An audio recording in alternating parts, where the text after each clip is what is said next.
मैं एक गरीब मध्यम वर्गीय कृषक परिवार से हूँ। वहाँ से बहुत कम उम्र की युवती सरपंच चुनाव लड़ा और गांव में सरपंच पद में सरपंच प्रत्याशी के रूप में मैं इस अवसर का लाभ उठा रही हूँ। तो देवकी बहन, कैसे आपके मन में चुनाव लड़ने की इच्छा हुई? मैं अभी समाज सेवा करना चाहती हूँ। और रही बात गृहस्थ जीवन की, तो इसके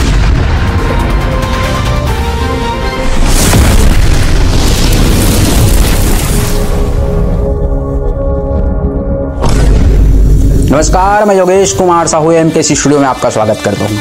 अभी वर्तमान में त्रिस्तरीय पंचायत चुनाव का माहौल है, तो आज हमारे स्टूडियो में मौजूद है सरपंच प्रत्याशी।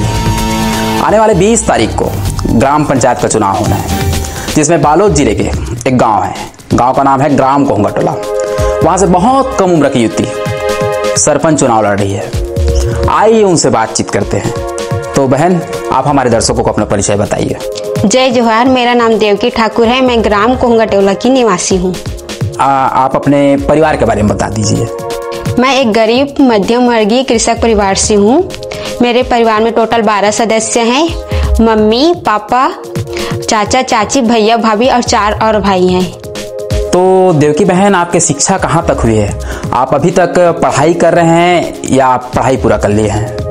तो मेरी शिक्षा बीएससी कंप्यूटर साइंस में ग्रेजुएशन की हूँ और अभी कंप्यूटेशन एग्जाम की तैयारी कर रही हूँ। तो अब आते हैं जिस विषय पर आपसे मुख्य रूप से चर्चा करना है। तो देवकी बहन, कैसे आपके मन में चुनाव लड़ने की इच्छा हुई?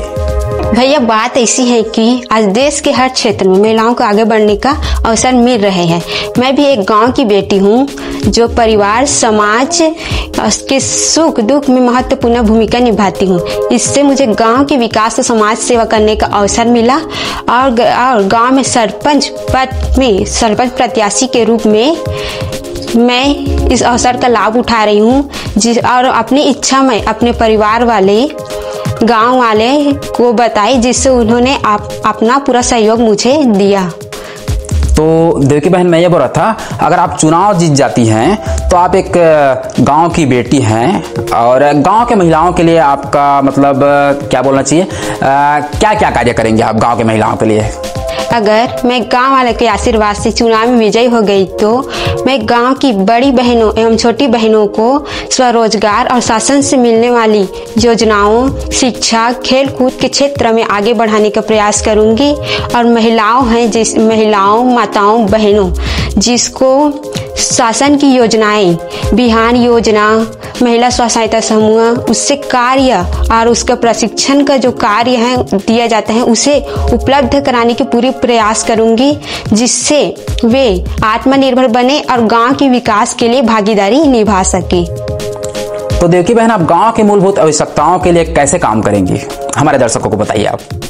भैया, मैं भी गांव में रहती हूँ, जिससे गांव के कुछ कार्यों को देखती हूँ, जिससे गांव वालों को बहुत परेशानी होती है, जैसे कि पेयजल व्यवस्था, गली में लाइट की समस्या, गर्मी के दिनों में नहाने की समस्या, मैदान की समस्या और स्कूलों बच्चों को खेलकूद के दी जाने वाली सामग्री की समस्या होती है, उन्हें मैं उपलब्ध कराने की पूरा प्रयास करूंगी। और शासन की योजनाएं हैं, जैसे कि बहुत सी योजनाएं हैं, केंद्र सरकार, राज्य सरकार, उन सभी योजनाओं को मैं ग्रामीणों तक पहुंचाने तक का पूरा प्रयास करूंगी। तो देवकी बहन, आपसे मैं एकदम लास्ट सवाल और करूंगा। आगे आपका क्या विचार है? आगे आप एक नेत्री के रूप में सामाजिक जीवन जिएंगे या तो फिर गृहस्थी जीवन की ओर जाएंगे? इसके बारे में मेरा विचार है कि मैं अभी समाज सेवा करना चाहती हूँ। और रही बात गृहस्थ जीवन की, तो इसके बारे में तो मैं नहीं सोची हूँ। अभी मुझे गांव का विकास करने का अवसर मिला है और मैं इस अवसर को इस अवसर को कर्तव्य को पूरी निष्ठा से निभाना चाहती हूँ। देवकी बहन, आपका बहुत बहुत धन्यवाद कि आप इस चुनावी माहौल में हमें अपने कीमती समय दिया, और यही कामना करते हैं कि चुनावी रिजल्ट जो है आपकी इच्छा के अनुरूप आए। आपको बहुत बहुत धन्यवाद। भैया जी, आप भी बहुत बहुत धन्यवाद।